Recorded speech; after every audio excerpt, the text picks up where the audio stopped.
Sudarlun prajurit Lanut Sultan Iskandar Muda, Kamis, kembali menggelar latihan menembak. Latihan ini sendiri rutin digelar setiap 3 bulan sekali. Pada kesempatan ini tak hanya prajurit dan Lanut Sim, Kolonel Suliono juga ikut mengajak sejumlah awak media massa dan komunitas bandara setempat sekaligus untuk mengenalkan kegiatan dimaksud. Jangan diisi dulu, masukkan aja magasin.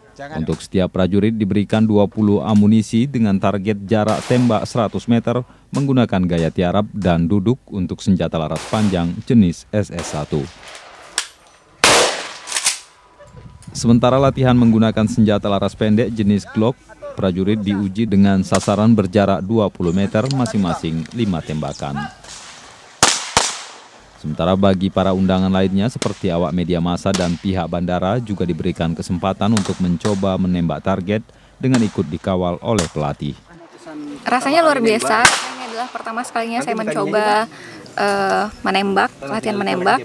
Dan tadi yang pertama sekali itu saat percobaan cuma 1 peluru yang kena, tapi kemudian saat sudah penilaian sudah mulai membaik. Artinya saya belajar yang cepat. Dan ini luar biasa, pengalaman yang sangat luar biasa.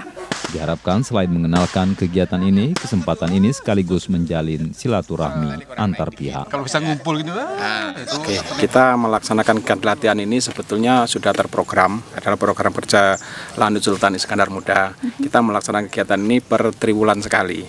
Kebetulan kita melaksanakan latihan ini ingin juga mengajak rekan-rekan kita dari media, rekan-rekan kita dari komunitas di sekitaran Lanut Sultan Iskandar Muda. Jadi ada teman-teman kita dari bandara juga. Bagaimana prosedur prajurit kita ini harus profesional menggunakan senjata alutsista. Ya, jadi teknisnya di mana ketenangan, kelincahan, kemudian akurasi menggunakan alutsista yang diberikan oleh negara hasil daripada rakyat ini. Dari Aceh Besar, Hari Mahardika, Serambion TV.